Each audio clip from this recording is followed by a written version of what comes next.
Hello,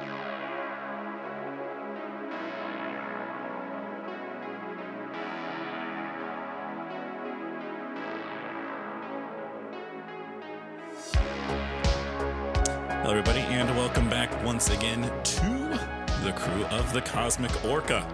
Woo! You'll notice how quiet it is in comparison to how it normally is, because as you guys heard on the last one, Richard wasn't feeling well for that session, so he wasn't there. So Richard and I, just Richard and I, hello, could be doing some do some sessions here.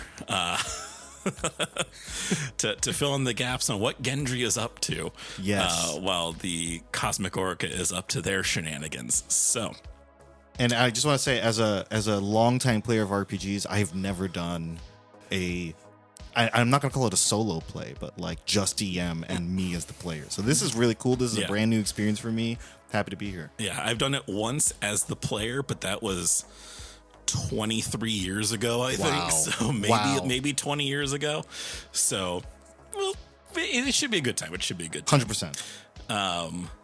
But just to keep things consistent, though, Richard, go ahead and already reintroduce yourself, please. Sure. Hi, my name is Richard, and I play Gendry Gervais. Should I put a fun fact in here? Why not? Why not? Go for it. Keep it consistent, right? Keep it consistent. Fun fact is Gendry Gervais really loves poker. He loves playing poker. Okay. Yeah, he's very bad at it.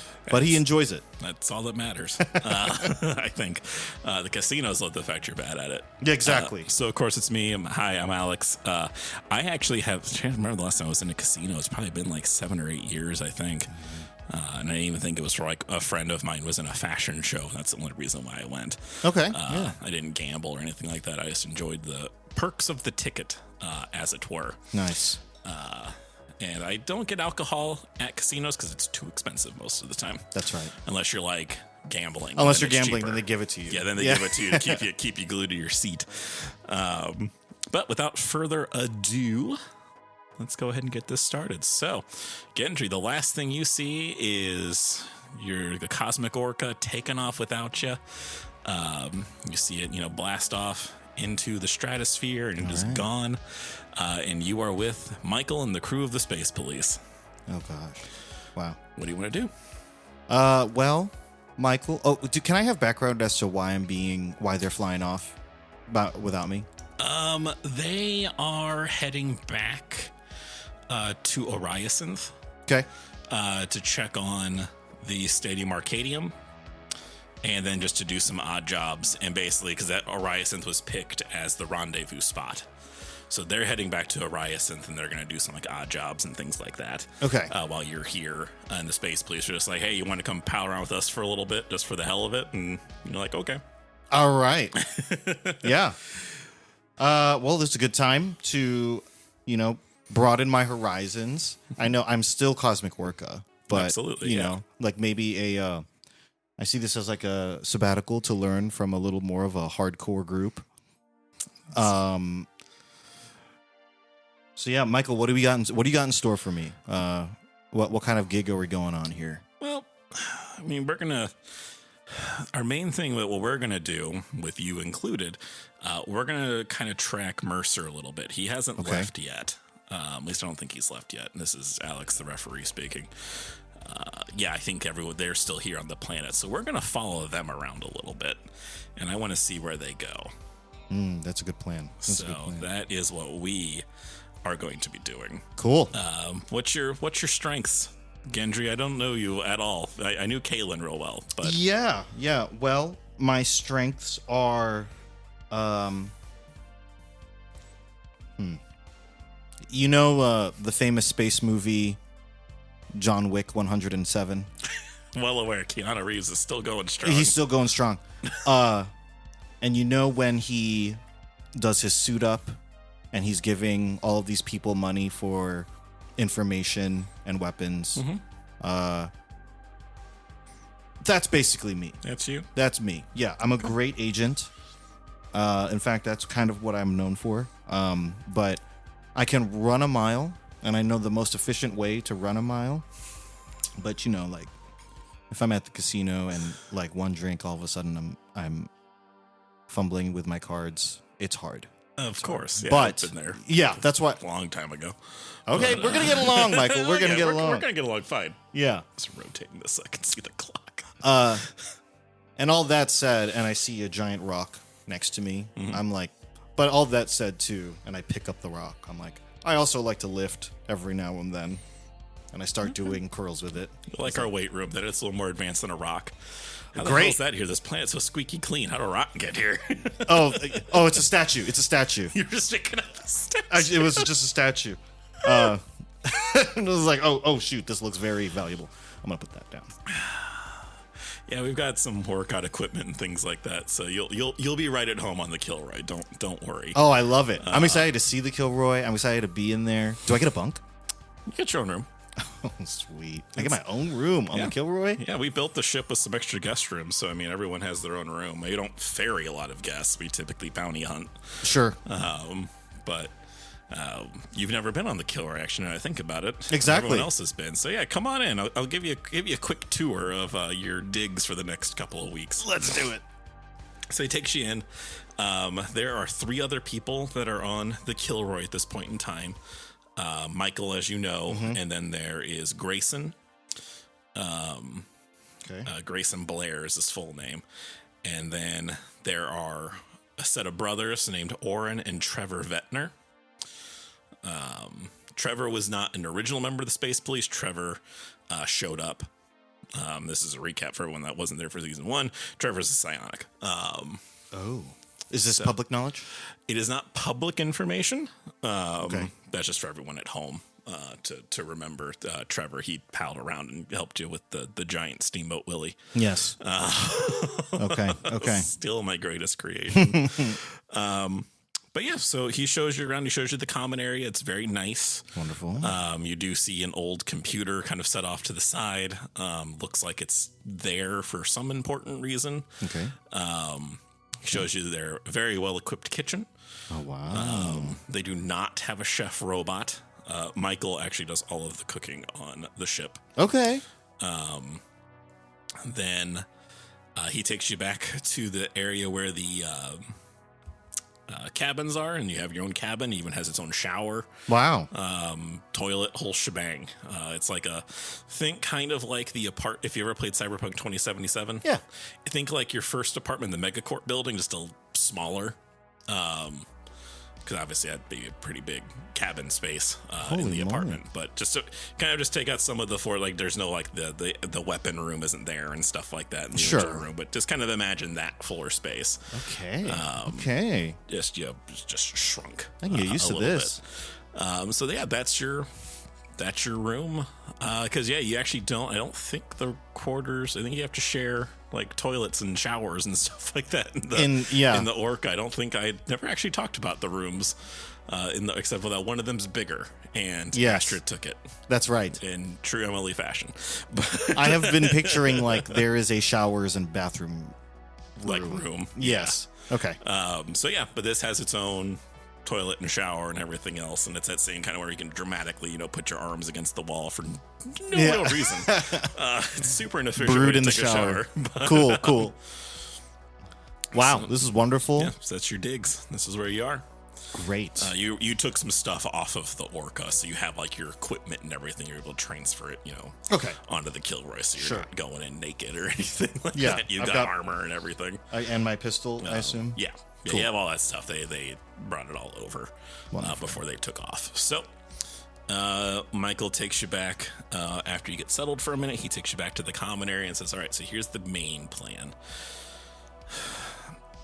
I figured out Rhys is going to be leaving in the next hour or so. Okay. We're going to wait a few minutes, and then we're going to take off, and we're going to follow him. We're going to see where he goes. Sounds good. That's going to be our main game plan right now, is to just see where he's going to go, because those plans he had with the Red Seraph stuff in there, that's alarming for me specifically because I've dealt with that before. But we'll see where it goes. Cool. So just hang tight, and I'll let you know when we're gonna do you know how to pilot a ship, astrogation, or anything like that? let's see here. May not have come up in your agent training. No, yeah. Tell you, like, I'm a really good comms user. Okay, well, we'll put you on the comm station then. We have that. We actually have room for like 5 or 6 people on our bridge. We just got it hardwired so that only 3 or 4 of us can use Okay. it. So we'll put you on comms then if we need to. Perfect. Yeah, I could be useful there. All right. So, like you said, it was going to be a little bit of time. Anything you want to do before the ship takes off? I think. Can I see what kind of ship that our enemy is driving? So it is a Gazelle Close Escort. It's not like how the Orca and the Kilray are custom ships. A Gazelle Close Escort is actually like an actual ship. Like it's a kind you can just just buy. It's like a Toyota Corolla. It's the same kind of thing like that. I mean, it's a big ship. I believe they're 400 tons. Okay. So they're big. What's kind of funny is the way the book describes it and the universe describes it, but they're actually really bad at their primary job, which is supposed to be like running defense. They're actually really bad at it. Okay. But of course, it belongs to someone that's modified it and customized it, so there's a greater than 0% chance that it is going to be more suited for things. Lovely. So, okay. If it comes down to that. Do we know what color it is? Is it spaceship gray or? It's black. Black. Yeah. Like a matte black. Wow. That is that's a choice in space. Yes. It's very hard to see. Okay. Which could be a good thing. Yeah, it's not a bad thing. No, yeah. But yeah, that's the ship they're going to be tailing. Is this Gazelle Close Escort. Cool. I'm going to treat that as like I went onto their computer and started just researching Rhys's ship. Mm-hmm. Is that allowed? Yeah, no, that's fine. Cool. Yeah, easy enough. Cool. Because like I said, that kind of ship is just a design of ship that exists in universe. So lovely. It's not like how with the Orca or the Kilray, where, like I said, they're unique. Even the Jesse Christine that Ral uses is just a scout ship. It's not anything fancy. Okay. But yeah, so about an hour or so goes by, and then Michael goes onto the overhead system, and he was like, all right, Resolution's leaving, so we're going to be leaving in about 10 minutes. So come on into the bridge, Gendry. Be right there. Head on in. So you head on into the bridge. It is unlike the bridge of the Orca, which is open. It's like everything. It's not like a special room or anything like that. It's just a big open air area. Their bridge is its own room. So think more Enterprise, less La Sienna. Okay. Yeah. Okay. So it's a bridge. There's a captain's chair. There's some station chairs kind of off to the side. It is a little bit more oval shaped. Sure. And as you walk on, Michael points to an open seat and says, that's where we keep our comm stuff when it's centralized. So that's your spot. Yes, sir. And then Michael sits in the captain's chair. Grayson, Trevor, and Oren take their positions. They get the ship raised up, and they're not going, you can tell, you've been in a lot of spaceships, you can tell they are not opening it up all the way. They are purposely trying to keep a little bit of distance. Okay. They're trying to, you can see Oren doing something on the computer. His best guess you would have is that they are trying to figure out where he's about to go to jump at, essentially, where he's going to go. Because literally it's an infinite number of directions a person can go to go into jump. So, sure. Yeah. Because you're in space. You're in space. So literally every single pinpoint can be somewhere. And actually, let's see here. Okay. Oren goes, all right, Michael, I think I've got it. They are heading... looks like the course that they plotted in is heading to... It's heading to Trienta. Okay, interesting choice. We'll see where that is. It's about 2 parsecs away from here. Okay. But it'll be fine for us. We'll be able to get there too. So, and then Michael turns in his chair and looks and goes like, Gendry, I want you to try and see if you can get into their comms for me. Would love to. What's better for you, intelligence or education? Intelligence for sure. Make an intelligence comms check, please. That would be a 10. Perfect. Yeah, I mean, the systems help you a lot too. The difficulty is reduced. Okay, yeah. Because this is a fancy ship. It's a very fancy ship. Yeah, you're able to actually patch in. You're not detected or anything like that, so you are locked into their comms. We're in.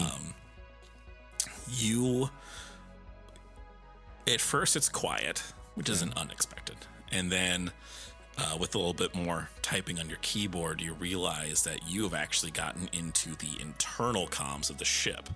You can effectively you listen in on anything that's going on, and it is weird. Like, you can hear that you're listening in the ship, but it is very quiet.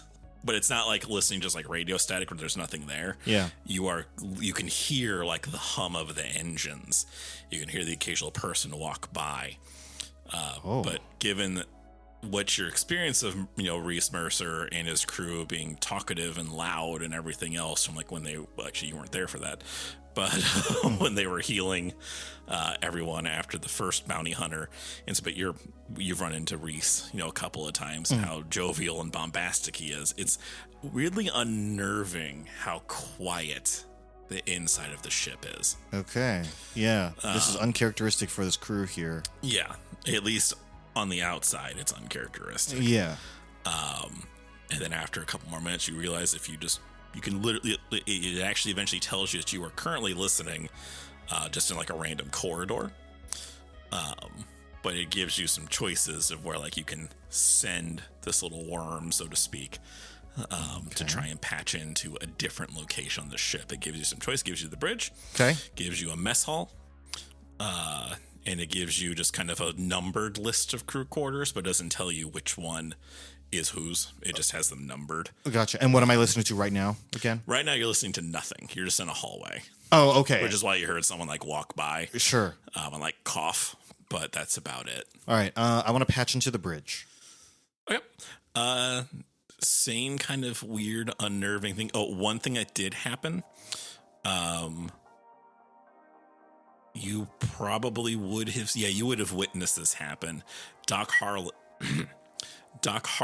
has left the Resolution and is currently on the Cosmic Orca to go to Ariacinth to find somewhere else to work. Oh, okay. He left. That's fine. Okay. You witnessed that. Cool. Okay. So just to reference, if you like scanned by like the med bay, it was weirdly quiet in there.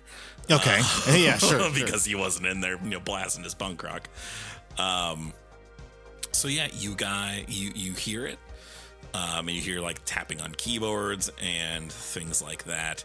And then you hear the sound of a door slide open. And then you hear people go, "Up, Captain on the bridge." Okay. And you hear Rhys start talking. Just says some normal, like, everyone get to your positions. We'll be in the jump coordinates about, soon. So just be ready to activate the jump drives so we can get the hell away from this place. And then he starts to talk in general, just kind of out loud. It's like, wish that little shit still had those plans. It would be much more beneficial if he did. But Squid's brother, how he took the plans. Yeah. Like, but it is what it is. We got the money at least. His dad was more than agreeable on that front. Mr. Cumberbatch. I'll need to get him back on the ship one of these days. I'm sure he could. Stuffy ass planet that place was. He just kind of goes on like that for a little bit. It's like, I mean, no, for sure. He's headed to Trienta. Trienta is where they're going. That is completely confirmed with your comms hacking as well. So he just kind of rambles on a little bit about that. He's very clearly bothered by the fact that some yuppie bested him, so to speak, and stole something from him, and he wasn't able to get it back. It is clearly bothering him. And that's when he mentions that they're going to this planet to let the buyer of these plans know they don't have them anymore. Interesting. So that's why he's heading that way and is probably going to have to give some of the money to these people so that way they don't, do anything stupid. But yeah, that's basically the gist of it. And then about 10 minutes later, you hear another person you don't recognize the voice because there's a lot of people on the ship say, "All right, Captain, we have made it to the coordinates. Jump drive going hot." And then your connection cuts. Oh, because they went to jump. They went space. to jump. Okay. Yeah, so they're in jump space now. Okay. So Michael's like, "Good fucking job, man." All right. Hey, I told you, man. Yeah. You're John Wick. I'm your guy giving you your gun. Yep. Exactly. Well, you guys make it to the jump coordinates. Perfect. And then we'll give Roran this. Oh, yeah. Yeah, you guys are in jump space now. So now you're on the Kilroy for a week. Holy crap. In jump space. Because jump space is always a week. The drive just determines how far you get through jump space. Okay. But it only takes about a week for the process. While you're on the ship for this week, anything you want to do? Yeah. Who is the best at...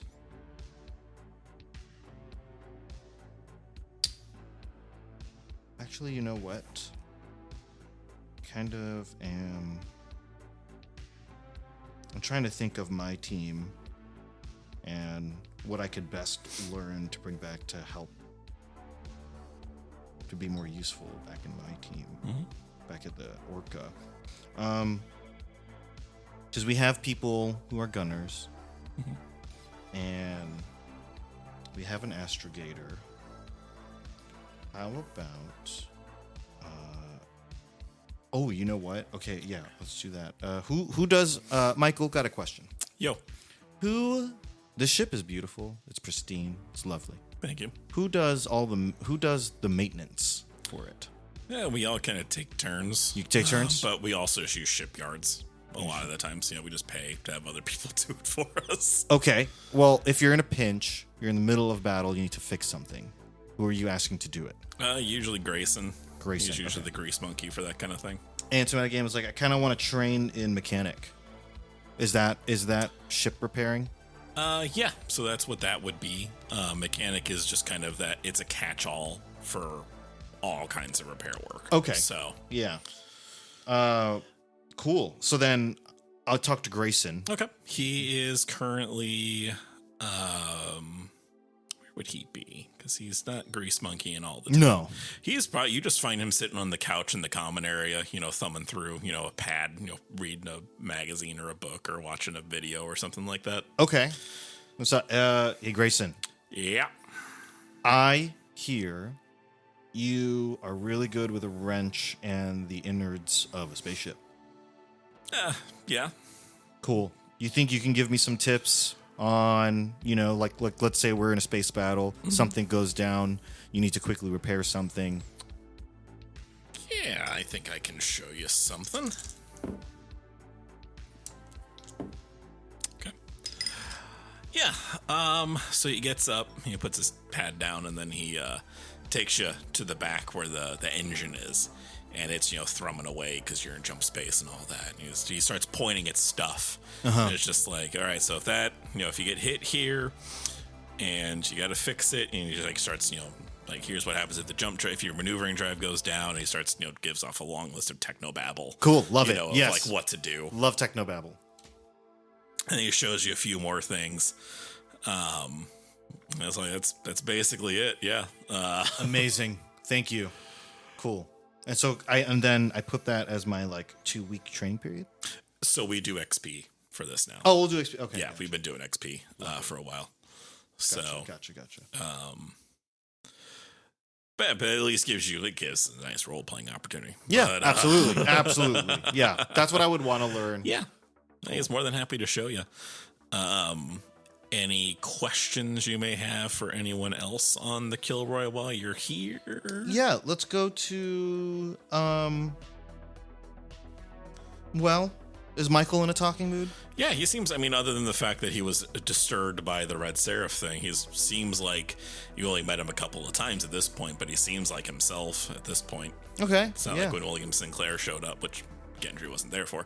But it's not like when he got super moody and grumpy about that. Sure. This is very different than that encounter. Gotcha. Okay. So I'm like, so Michael, what brought you into the world of bounty hunting? Well, after I escaped from William Sinclair's lab, well, before that I was in the army. Oh. Then before that I was in some other things too. Cool. But after I escaped from William Sinclair's lab, I decided to get into cooking again. Been a really long time since I'd done that, so I wanted to get back into that, and I actually got a little bit of notoriety. No way. Famous notoriety, which only like in a subsector of the galaxy. Astrid had heard of me for some weird reason, but yes, I did that, and then I just got kind of bored, doing that for 50, 60 years, and so then I decided to get into bounty hunting and use my skills together, and I found two of them. He points over to Orn and Grayson. Trevor just he helped out your crew, actually. I'm sure they regaled you with those stories. And here we are. You say you got notoriety for cooking, though? Well, good. I was famous. Yeah. What was your dish, man? Well, he gets up and is like, I could start it now, I guess. I was going to tell you to prove it. I was going to tell you, why are you famous for it, man? This doesn't mean anything because you don't know what his other stats are, but this is what I just rolled. Okay. For that, because it actually is a skill. It's called Steward. That's what Steward covers, is that kind of thing. Sweet. His is high. But, he gets to work very effortlessly looking. By the way, I showed everyone I rolled 2 6s on the dice. And there's some other pluses that are there that Richard can't see. But he gets to work on that. You see a lot of cream being used, lots of cheese. Oh, man, I pop a lactate. You do see, you hear the sound of something sizzling away, being cooked at and everything. And then after not long, it only took maybe 30 minutes from start to finish. He does not look winded in the slightest, and he sets the table is set for 6 at this point, or 5, because there are 5 of you on the ship now. You have your own place on the table and everything. It is a dish of chicken fettuccine Alfredo. Oh my gosh! This is an Earth classic, isn't it? Yeah, I ate it a lot back in the day. Okay. Wow. So he, so you guys make, it's delicious, with a 17 that he rolled on his cooking. Oh, shit. That's awesome. Yeah, it's perfect. It's one of the best. You wouldn't say it to his face, but it is better than the food HK makes. I'm not going to. But it's also because a human being made it, not a robot. Sure. There is always going to be that. There's a touch of soul in it. Yeah, there's some actual love put in this. It's not quite. It's definitely. It's different than anything you've eaten. You've had home cooked meals before, but recently anyway, there's a soul is in there. Yeah. No, this is great. And then after you guys eat, Michael does leave and comes back and just not plops. He sets a cheesecake down in front of everyone's like, just dig in, dudes. Just hiding this in the back? That's dessert. Wow, man. All right. I didn't see you make this, though. This is crazy. You make these in advance. They have to cool. Okay. Man, you really were famous. I see why you were famous. Yeah, I've had some career choices over the years. So I love it. Over the centuries. But it's just one of those things. Sweet. So. Awesome. Also, I love the fact that Gendry's not batting an eye. What? Michael talking about that he's been alive for a very long time. You said 50 to 60 years, and I'm like, well. And then he just said centuries. He did just say centuries. He did. Okay. Well, quite honestly, that makes me feel a little weird. And I'm like, well, my parents told me to never ask anyone, just don't judge by age or ask anyone their age. I kind of want to. You want to know how old I am? Okay. Yeah, man. Honestly, what are you talking about? Centuries. I'm impressed that you're the first one to ask. Your crewmates have. They don't ask a lot of questions, which is refreshing in a way, but also like, come on now. So for the very first time, this is me, the referee speaking. I'm establishing a year using the Gregorian calendar. I've never actually set up a year before. No, yeah. The current year is actually. Where's my phone? Let me just see something real fast here. Good thing I can just edit this out.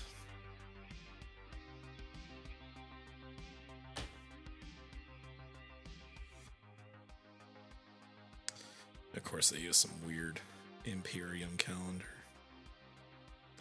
Oh, wow.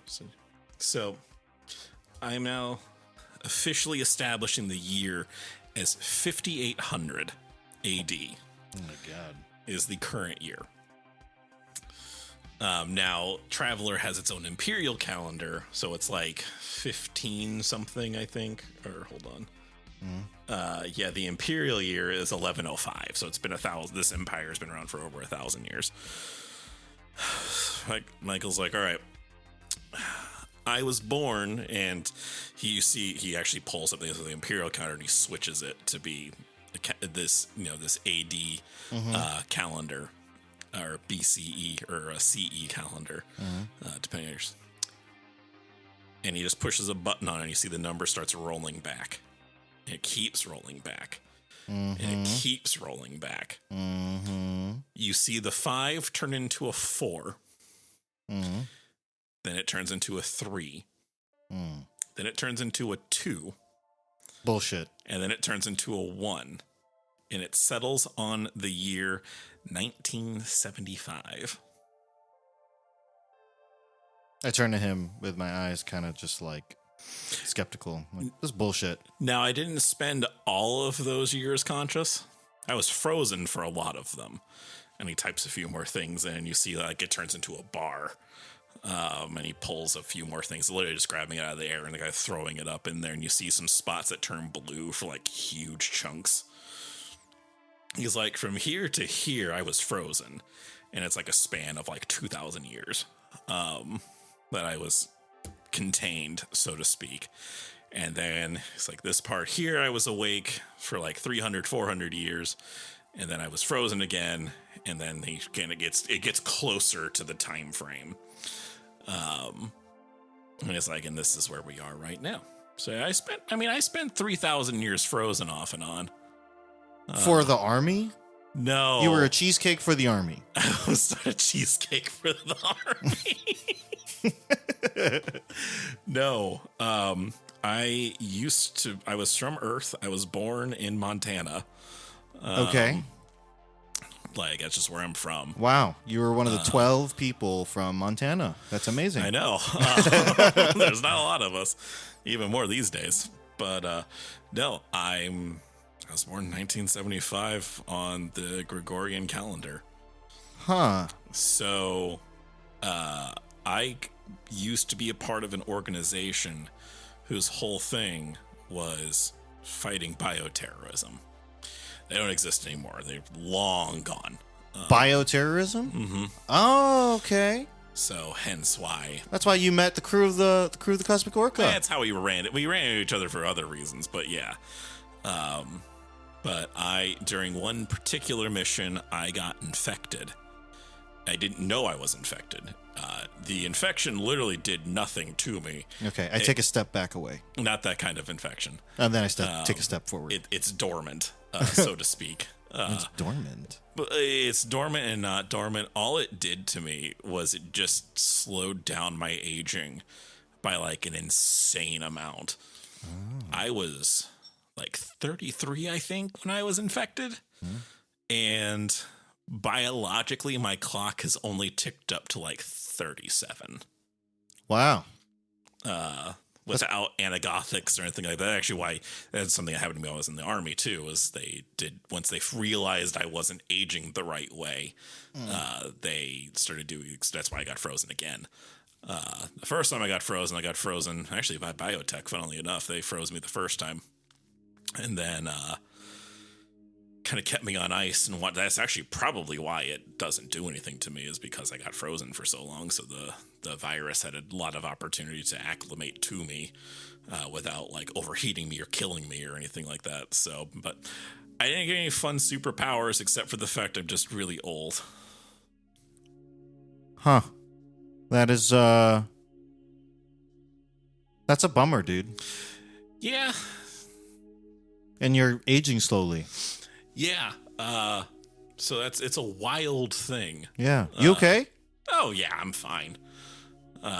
It's just weird, you know. I mean, like I said, I got frozen in like 2010, I think, 2015, something like that. It was a long time ago. And they kept me frozen for a really long time. They kept me on ice. I think they shot me into space at one point once that technology advanced. But Are you the only one that was frozen? From that initial infection, as far as I'm aware, yes. Okay. Now the stuff that Sinclair did to me, there are a few of us from that. He made a derivative using what was inside my system. That's not the virus he was using, which I know you saw that all in the news. And you actually probably in your agent career, you probably had to deal with some of that stuff. Sure. So it had nothing to do with, like, it wasn't like I was the creation of that or anything. Yeah, He had his own thing for that. But he was able to get a few other people were able to acclimate to it almost like immediately. I'm like the prototype of this thing, but they actually got to do like some cool things. Cool things in air quotes. But yeah, no, like I said, I spent a lot of that time was being frozen. So that's why I'm sane. Yeah. I tell you what, if I had to spend 4,000 years, you know, being unfrozen, living all of that, it's actually I a bummer. wouldn't just be, but I spent a lot of it frozen. But I mean, I had to like get my muscles and all that stuff, you know, not put back into place, but like get them back going again. I've probably been unfrozen for about 100 years now, give or take. Damn. So. And you only bodily aged like 3-4 years? Mm-hmm. Yep. All right. I'm like, and then everything else is just training, you know. Just a lot of work, lots of working. The magic of lifting, exercising. dude. Yeah, when you're like me and you have all the time in the universe to do it, yeah, you know, that's easy enough. Better build a bicep while you're at it. I did. I mean, I was pretty good. I was pretty well in shape when I was working with the BSAA. And so I just got even, you know, I just kept that up. And that's the bioterrorism? That was the anti-bioterrorism group. Yeah. That was the one I worked for. There were a few, but that was mine. That was the one I was cool working with here. Slick. Yeah. So, but yeah, that's my story. Like I said, thankfully I didn't have to spend all of it out. And and you would know this, just there's a drug called an anagothic that you can take that does stop your aging, but you have to take it like constantly. Right, I do remember. And then if you stop, it like all catches up to you. Yeah, it catches up to you very, very quickly. Yeah. But that's not what Michael has. He's not under any anagothics or anything like that. So. Okay. Are you worried that people are gonna want to study you? I feel like the galaxy is large enough that that's not going to happen anytime soon anymore. Okay. Unless someone gets really lucky. But I was by myself all those other times. That's why I have these chuckle fucks. And he points the rest of his crew. All right. And Trevor. But that's what I've got. That's cool. Well, you know what? I'm honored to be a temporary chuckle fuck, man. All right. Yeah, you're pretty cool. Yeah, thank you. I could be high on chicken Alfredo brain right now because it was so good. Yeah, that was the goal. It's my signature. But yeah, so the rest of the week goes by. More great dinners like that, you know, all that good stuff. And then you guys are at the planet. You guys get out. It's a developed planet, but it is not like cities planet level or anything like that. Law level is pretty low. It's only a law level of 6. So you can basically, law level of 4. So you can't have like a machine, we can't have like a machine gun, but a pistol's fine. So yeah, Oren takes you guys in. He finds the resolution. Okay. And you guys sit down. And based on a regular city, you're a couple of docks away because the whole goal is to try to not get picked up by the resolution. But yeah, you guys land. Michael stands up from his captain's chair and goes, all right. Want to work your magic again? Let's do it. Yeah. Give me that comms and whatever roll. Intellect. Yes. That is another 10. Perfect. Yeah, you reestablish the connection. Your worm was still there. I'm sorry, that was a 9. It's fine. Yeah, you reestablish connection. The worm's still there. You hear Rhys talking to his crew. He's still on his bridge as well. He's like, all right, I'm going to go meet with Palmer, and I'm just going to tell him what happened, give him condolences, pay him off, and then go from there. It should be easy peasy. Mike, you say that out loud. Yeah. This is Mercer talking. Oh, no. Yeah. Yeah. That's Mercer talking. Yeah. But then I'm like, so this should be easy peasy. Yeah. And Michael's like, good. I don't know the name Palmer. It's a fairly common last name. And he looks over at you and Trevor and he's like, all right, the two of you with me, we're going to follow him. You got it. See what happens. So, you guys leave through the back of the ship this time and you actually see there is this beautiful looking motorcycle type vehicle. Oh my God. But there's just the one. And then there's a regular car. Thank God. Michael looks like, you know how to drive?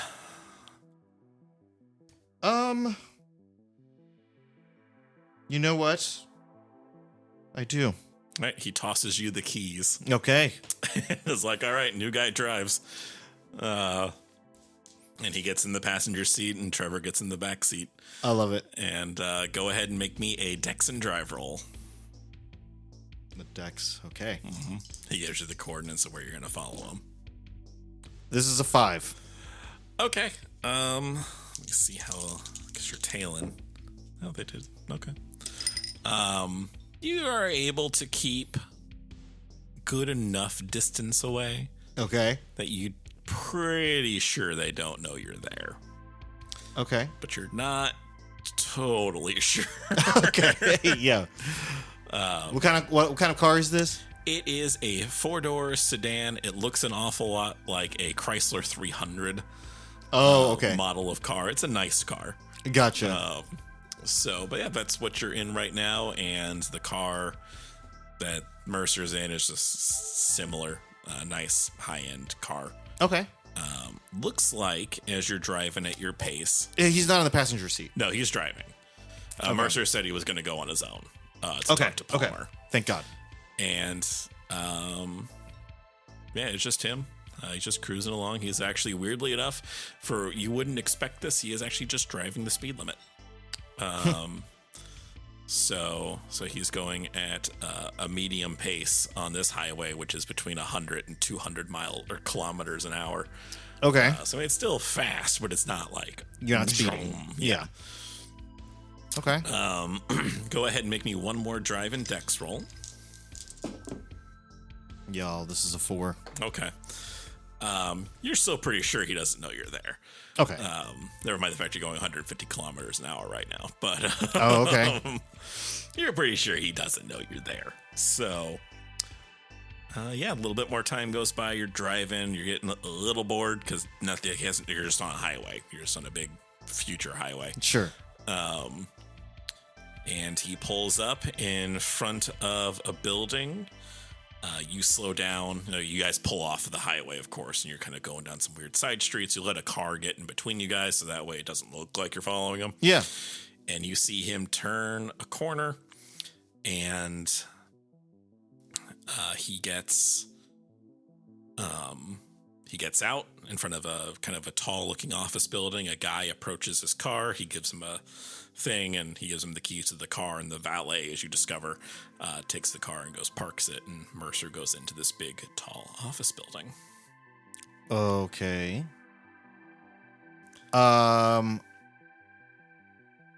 Do I have a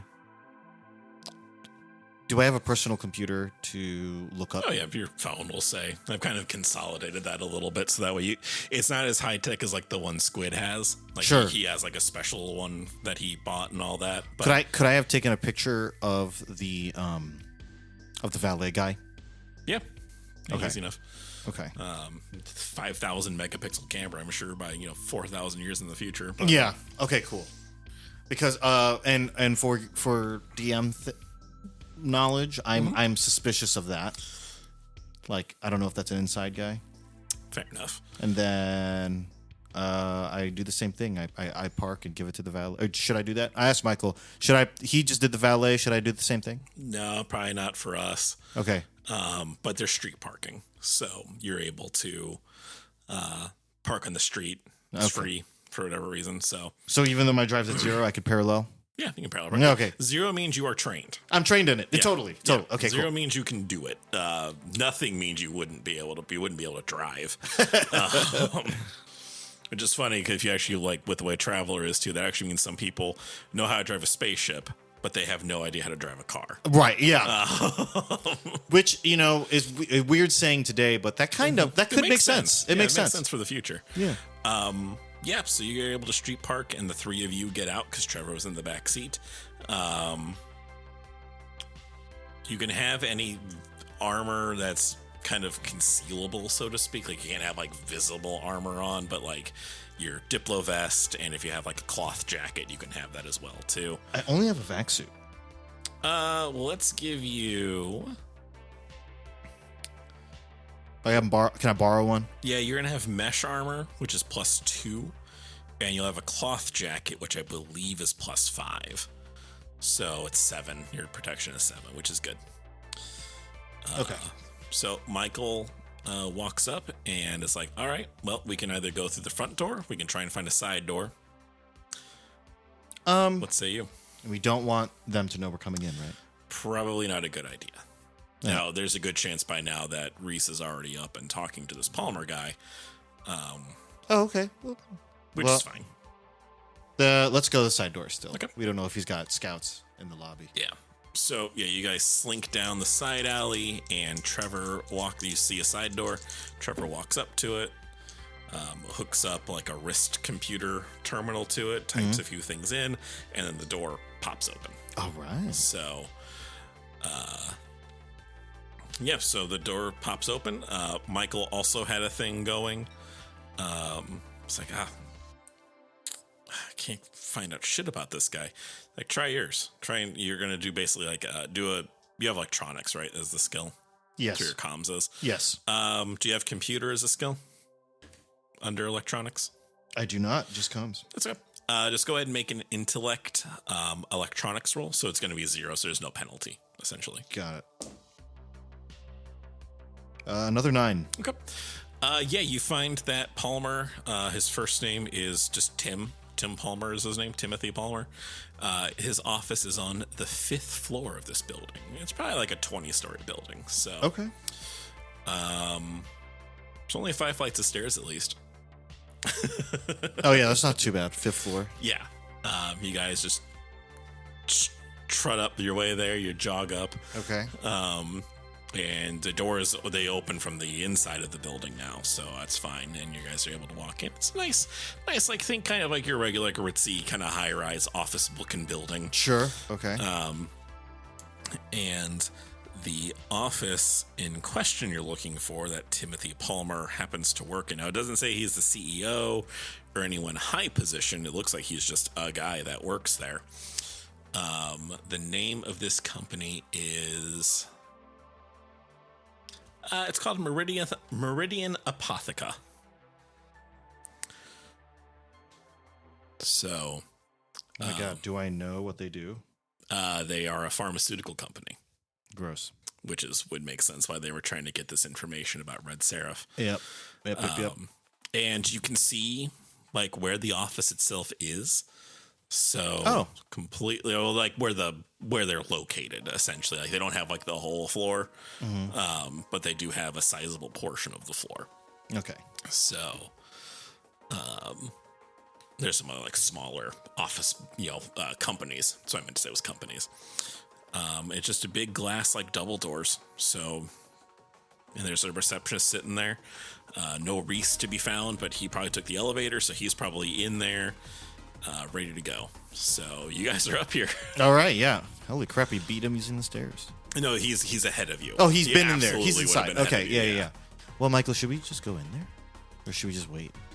Well, the problem is if we go in there, because Rhys is in there, They'll know. they'll know that he'll see us, and it's going to be really suspicious that we're following him. And Michael's like, I should have thought this through more. Yeah, I was like, yeah, we really came in Should here. have waited for him to leave first, but it's fine. We're fine. And almost on cue, as he says that, you do hear through the glass like faint footsteps, and you see Rhys Mercer coming to you. He does not look down to see you guys. He is talking to the receptionist. Oh, God. So back to the stairs. Get the stairs. Yep. Get to the stairs. Make do you have stealth at all? Jesus. Survival. I don't think I have stealth, man. Ooh, I got one. Yes, Perfect. Make a dex stealth roll to get into the hallway without being suspicious. I do. I got a 5. So what? Did the Three Stooges really just go on a tailing mission? Jesus. Yeah, it looks like it. Michael gets to the door first and like throws it open, and Trevor just kind of ducks in, so it reduced your difficulty. But you can see as the door closes, there is like that little, fire escape window thing that's in there. If you're like peeking out, you see Rhys had turned as you were like, he was walking out into the hallway as you were getting into the stairwell. Uh-oh. And he's looking at the door because he heard it close. You can see him just kind of looking like real intently at it for a minute, and then he just kind of goes, okay. And he goes and pushes the elevator down button, and then, a minute later he gets there, a little bit later he gets in the elevator and leaves as far as you're aware. Oh, gosh, we need to run downstairs. We need to run downstairs. Michael's like, why? He left. Yeah, well, we can go into the office now. That's fair. That's fair. As far as we know, he doesn't know we're here yet. So, it's all good. We're fine right now. We're fine. Okay. It's fine. It's fine. It's fine. And yeah, so Michael then kind of looks at you and goes, I want you to, let's see you talk to this receptionist and get us in to talk to this Palmer guy. Oh, yeah, sure. Yeah, so what you're going to do, you're going to approach the three of you. Now, you are not, Mercer wasn't wearing office clothes either, but you're not dressed for the occasion, basically. Yes. Michael's wearing a biker jacket. Of course. And Trevor's wearing like a long coat. But yeah, none of you are wearing like business clothes underneath, your jackets. So yeah, if you walk up to her, she looks like, oh, welcome to the Apotheca. What can I do for you? Hi, yes. We are here to meet with a Timothy Palmer, I believe. Timothy Palmer, yes. Name, please. My name is Jimmy Kimmel. Jimmy Kimmel, all right. Well, Mr. Kimmel, I don't see you on the appointment book. Are you sure that this is the right day? Oh, well, we lean in closer. We are private security for a mission we don't even know what we're doing. I don't think he left this on the books. Oh, okay. Well, I mean, he does have some space here on his schedule, so, I guess I can just have him talk to you guys for a minute. Yeah. And she pushes the thing and is like, Mr. Palmer, I've got some security people here to talk to you. She goes, okay. Like, all right. And she points behind her and she's like, his office is the second one on the right down there. Thank you. You're very welcome. I hope you enjoy the rest of your day. I'll see you when you leave. Yes. Thank you. I am Jimmy Kimmel. And then we walk away. All right, Mr. Kimmel. And Michael looks at you, he's like, Jimmy Kimmel, really? Hey, man, I'm trying to bond with you here. You're from the 2000s or something. And I like watching 2D color clips. Okay. I appreciate the sentiment. Yes, I appreciate it completely. Yeah, you guys see the door. It just says T. Palmer on it. T. Palmer. Yep. All right. And what do you want to do? You're in front of this door now. I'm gonna knock. Like, come in. Open the door. Yep, door slides on open. You just push the little button, on the side. It slides open, and it's just it's like a middle-aged balding man sitting there. Okay. Not heavy set, but getting there. And he looks up. He's like, "Oh, are you the three that are with security? What for? I didn't have anything on my agenda for security meetings today." Oh, yeah. Well, we know you received a shipment, and we are here to help ferry that. Shipment of what? Michael, help me out here. Michael's like, "Listen," and he closes the door behind us. It's like, "I guess I'll," and you hear him. It's like, "I guess I'll be bad cop." And he slams his fist down on the desk, and Palmer's like, "Listen, I know Rhys Mercer was just here. What did he give you?" It's like, he was, yeah. Michael's gonna make a quick. Oh God. And you can see like Palmer visibly starts to like sweat at this. He's wishing he wore a darker colored suit because it's starting to you can see like the sweat beating up a little bit on his whole body. Nice. Through everything. Yeah, I look over to Trevor. I'm like, man, he really is a bad cop. Yeah, I've seen him be worse. Wow. Mr. Mercer was here to drop off. He was supposed to drop off that stupid red seraph thing, but he didn't. He lost it. And he lost it? And he said it was stolen from him. He gave me money as compensation, but that was supposed to be how I was supposed to get out of this dead-end middle management job. Okay. Who stole it? He didn't say. Did he say where he's going? No. Oh, shit. Michael's like, yeah, you're right. Fuck. Well, back to the ship. Sorry for bothering you, Mr. Palmer. Damn it. And he wanted the red seraph. Okay, but he wanted the red seraph. Yeah, he wanted it, yeah. And you guys know who stole it. It was Squid's brother. Squid's brother took it. Okay. Well, I know it's been a while, but that's fine. That's fine. Should we go talk to Rhys? Michael's like, why? Just to chat? Just to chat. Well, no. All right. I got a DM question. Okay. He gave him the money, and we know that the brother has red seraph. Well, technically the crew of the Cosmic Orca has it now. Okay, yeah. So I'm unsure where to go from here. Okay, so you're just wanting a direction to go. Yeah. What you guys can do is what you've been doing, and that's tail Mercer. Okay. A little bit longer, and see what he has. See where he goes next, because you can get into the comms at this point, so you're able to actually hack in and listen in on where they're going to say they're going to go. So that's one option you can do. If you want to talk to him, you can. I won't stop you. Okay. But what is pressing? What is the big danger here? So this would actually be something, as Michael would have filled you in when you guys read it. Red Seraph, what it's supposed to do is when it's synthesized and injected into someone, is it basically forces them to undergo a very painful transformation. From just being a regular person into a horrific winged monster, essentially. And that's just what it does to everyone. Okay. Your skin peels off, you're just muscle and all that. It's a pretty horrific thing that Michael personally witnessed happen to several people back in the 2000s, back in the aughts. Okay, yeah.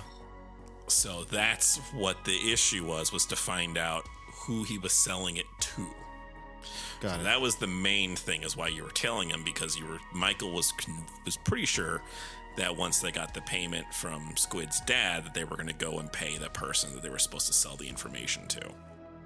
Got it. Do we have, isn't the bigger issue the people making it? Well, they can't make it currently. So the thing that Rhys had was the details on how to make it that Squid's brother took. and now the Cosmic Orca has it. Okay. And it's actually at this point you get a message from your crewmates about, well, you got it a while ago, just the first time you checked your phone. You got a message from, we'll say Aster, saying that the Red Seraph plans are currently safe. They're on a Rhysynth with the people that have William Sinclair. William Steinman currently has the Red Seraph information. That's the guy that everyone trusts. Yeah. So you're aware of that. Okay. That Red Seraph is currently in a place that should be very safe. Okay. So right now, this place, this guy was planning, from what you could gather, is he was going to take this Red Seraph information and give it to his higher ups to get a promotion. Yeah, why the hell do you want this? This is awful. This is awful. That's how you move up in the ladder. There's other ways to move up in the ladder, you idiot. Tell it to someone who's amoral. Jesus. Okay, no. As Gendry wants to destroy these plans. Okay. Is that bad? No. Michael actually agrees with that methodology. You just don't have them. Yeah. There was only ever the one copy of the plans. Yeah, but there's product circling about. Yeah, so the thing that happened after biotech fell was the fact that a lot of that stuff just kind of falls into the black market. Whether or not that was something biotech had from the get-go, unknown. Because Michael, when he was in the BSA, never got to the bottom of that case to find out who was manufacturing Red Seraph. Could have been biotech. Like I said, he doesn't know. He wasn't even infected with Red Seraph. He was infected with something else entirely. Okay. All right. Well, okay. Tim, find a different way. How about a drug that helps people? But yeah, screw this. I'm going to transform a ton of people into red-winged horror things. And I don't want to hear that you're trying to look for it again. I don't even know where it is, so I can't anyway, so. Yeah, and you got to keep it that way. Okay? Fine. It was paid off anyway, so. Good. You're going to make it up the ladder. I promise. Get out of my office, please. Oh, sounds good. And as you guys are leaving and Michael and Trevor are talking, your phone goes off again. And this time, it is another text, very impersonal. But it's from Aster. Because there's no subject, it's just you have to open it to see what it says. Yep, I put in my passcode. And it says, I know I didn't want to have to bother you with this, but there's been an accident involving Astrid.